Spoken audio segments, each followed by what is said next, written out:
Welcome back to my channel, beautiful people. How are you doing?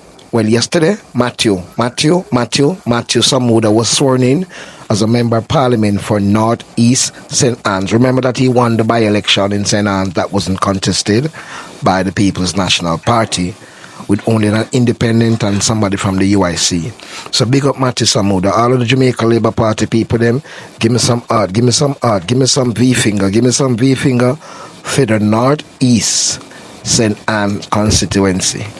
Office open today.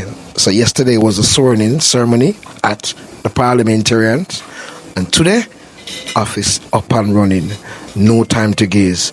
Big up all of the Jamaica Labour Party supporters. Big up all of the Jamaica Labour Party supporters. We ain't going back. Listen to Paulwell. I take a dig at him at the same time.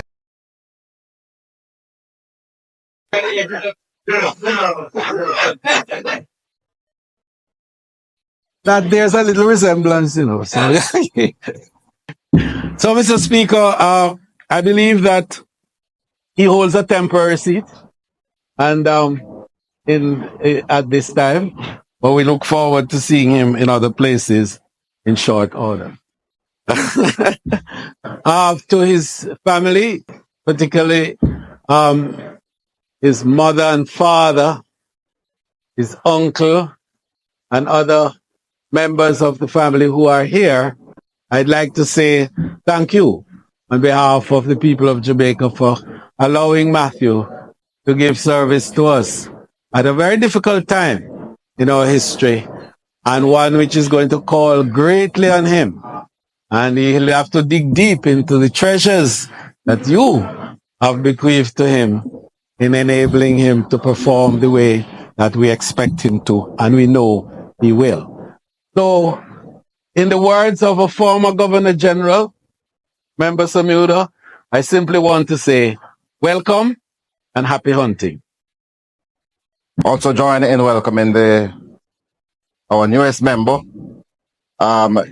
He would have witnessed some breaches to our standing orders already, but just to let him know that from this point onwards, he'll be known as a member from Northeast St. Anne and not by his name. Welcome on board. Of course, on this side, we hope it is short-lived. But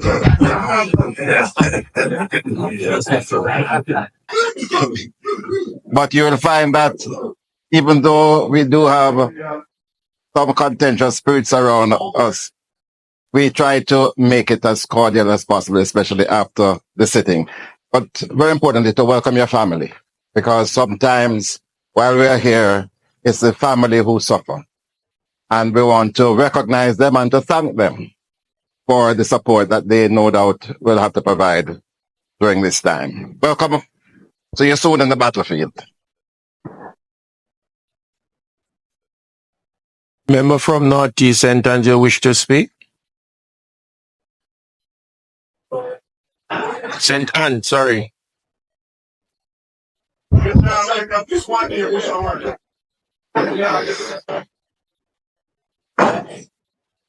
You must first seek to speak from a seat that is not yours. Mr. Speaker, I seek your permission to speak from a seat not ordinarily my own. You may do so at this time. Thank you, Mr. Speaker.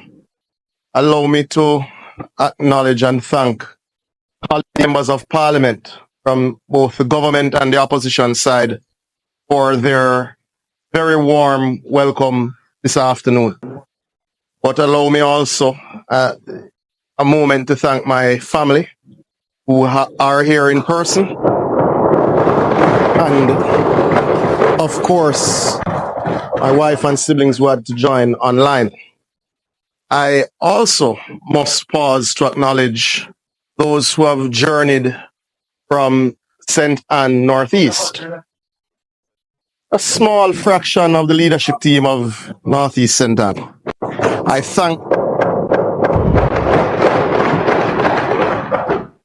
thank them not just for journeying here this afternoon, but for significant support over the last year as we have moved into the constituency and brought ourselves to this point. I also think it's important to acknowledge and thank the former Member of Parliament, Marsha Smith, for her contribution in this House and to the constituency. Northeast St. Ann has a rich legacy and expects a high level of service.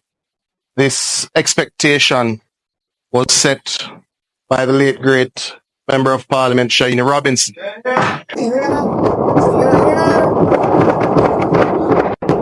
And in acknowledging her significant contribution, not just to the constituency, but to the country, I commit to using every waking hour and every ounce of energy to ensure that Northeast St. Ann receives the level of service that it has come to expect, the level of service and investment that it deserves, and of course, the level of care that the people of Northeast St. Ann demand. So, Speaker, I commit to you and, of course, the Leader of Government and Opposition Business to contribute vigorously in this House. And I look forward to the road ahead. Let the work begin. Thank you, Mr. Speaker.